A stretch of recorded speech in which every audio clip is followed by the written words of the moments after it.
বৃদ্ধ দাদি যখন জানতে পারলেন যে তার নাতনি বউ কোম্পানিতে কারো দ্বারা হয়রানির শিকার হচ্ছেন, তিনি লেগে গিয়ে সঙ্গে সঙ্গে শত শত বডিগার্ড নিয়ে বউর পক্ষে দাঁড়াতে বের হলেন। কিন্তু সেখানে একটি নবীন অভিজ্ঞতাহীন মেয়ে দাদিকে চিনতে পারল না এবং বলল, আপনি কি? আমাকে প্রশ্ন করার সাহস কিভাবে হলো? আজকাল তো বিড়াল কুকুর নিজেকে বড় মানুষ ভাবতে শুরু করেছে। দাদি এসে বললেন, তুমি সত্যি আমাকে চিনো না? মেয়ে জবাব দিল, দেখুন প্রতিদিন কত মানুষ আমার পেছনে থাকে বন্ধুত্ব করার জন্য, আমি কি সবকে চিনতে পারি? আসলে এটি কয়েকদিন আগের ঘটনা। একদিন সেই মেয়ে সবজি বাজার থেকে ফিরে যাচ্ছিল, তখন সে দেখলো বৃদ্ধ দাদি কোনো কচরা ডিব্বে কেটে কিছু খুঁজছেন। মেয়েটি ভেবেছিল এটি একটি দরিদ্র বুড়ি এবং দয়া দেখে তাকে খাবার খাইয়ে দিয়েছে। দাদি মেয়েটির সৎ হৃদয় দেখে খুব খুশি হলেন এবং মনে করলেন, এই মেয়ে কি আমার নাতনি বউ হোক। পরবর্তীতে দাদি তাকে বিশাল অট্টালিকায় রেখে নিলেন। মেয়েটি যখন বাড়ির ভিতরে প্রবেশ করলো তখন সে অবাক হয়ে বলল, অদ্ভুত, জীবন্ত প্রাসাদ আজ প্রথমবার দেখলাম। হাসি মুখে মেয়েটি মজা করে বলল, আপনি এত ধনী হয়ে কিভাবে এত সঞ্চয় করেন? আমি তো এখনই আমার বিয়ের জন্য টাকা জমাচ্ছি। দাদি হেসে বললেন, কত টাকা? মেয়ে বলল, 10 লক্ষ টাকা। দাদি খুশি হয়ে বললেন, সবই তোমার জন্য।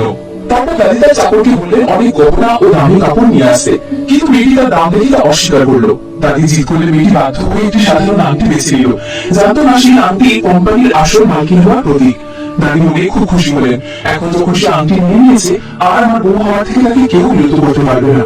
কিন্তু দাদি জানতেন না যে মেয়েটি ইতিমধ্যে তার নাতির সঙ্গে গোপনে বিয়ে করেছে।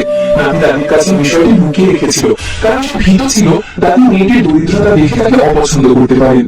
পরের দিন মেয়েটি কলেজে ভর্তি হতে গেলে হঠাৎ লিফটে তার নতুন স্বামী, যিনি কোটিপতির মালিক, এর সঙ্গে মুখোমুখি হলো। তখন সে জানতে পারল যে তার স্বামী মূলত কোটিপতি।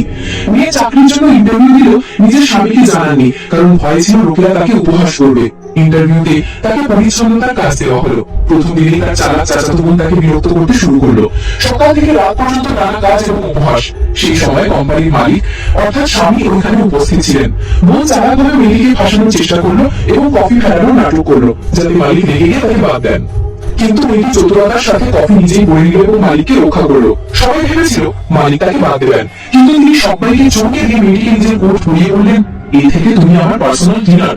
সবাই হতভাগ হয়ে গেল। ধীরে ধীরে কোম্পানির লোকেরা মেয়েটির আসল পরিচয় জানতে লাগলো, আর বোন এবং অন্যরা তাকে কলঙ্কিত করার চেষ্টা করতে থাকলো। কিন্তু আংটির সত্যতা প্রকাশিত হলে সবাই বুঝলো এই মেয়ে আর কেউ নয়, মালিকের বউ।